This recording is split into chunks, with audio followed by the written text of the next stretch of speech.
kadib baahinteennii idil yuusuf oo ah gabar 9 sano jir ah oo aragga la'ayd balse dareel caafimaad kadib heshay araggeeda alla idinkii waxayna la soo xiriiray waalidiin caruurtooda aragga la muddo inaga oo ku xirnay dhakhtarkii qaliinka fuliyay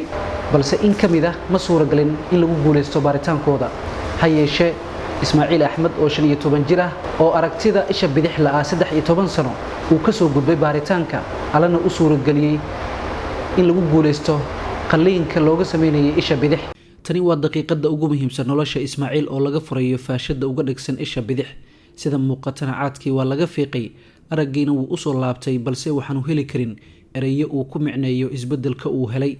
وفعلا الحمد لله إيش نور كينو إلى سؤال فرحان صدحي تون سنة يا ركتنا لقيت إيش بدح فرحان الدنيا هذا الحمد لله ونتيجة قلين قاتم مدن ساعة warbaahinta himilo ayaa idin kooban loo siiyay duubista muuqaalka qalinka waxay u ahayd maalin aan ula sinayn maalmaha kale maalin aan u saadaalin karin hadii araggiisu u soo laabanayo iyo in kale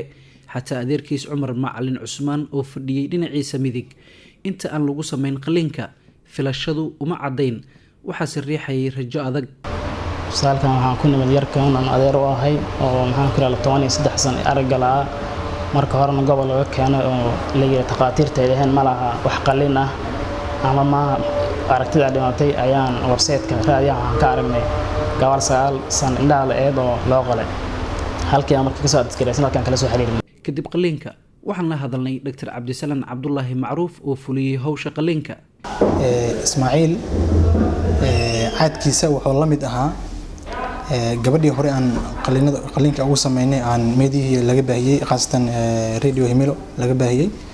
ayuu la mid ahaa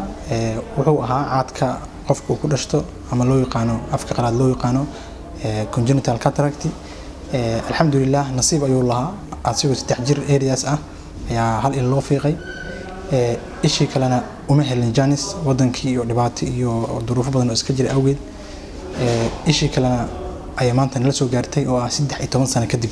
Ismaaciil 13 sano ka hor wuxuu la noolaa rajo ah in ishiisa bidix uu maalin uun wax ku arki doono mana aanu qabin hubaal ah inuu wax ku arki doono in yar kadib markii uu ka aflaxay dugsiga quraanka wuxuu doortay inuu ku nagaado saboolnimada qoyska waxay sidoo kale ahayd caqabad ka hor istaagaysa inuu ka fikiro waxbarasho iska badda qalin lagu sameeyo sheekadii guuleystay ee Idil Yuusuf oo ahayd gabar aragga la 9 sano waxay rajo aan qiyaas lahayn ku abuurtay waalidiin caruurtooda aragga la taasoo keentay inay geeyaan goobaha caafimaadka si baaritaan loogu sameeyo halkii hore ay ugu hayn jireen guryahooda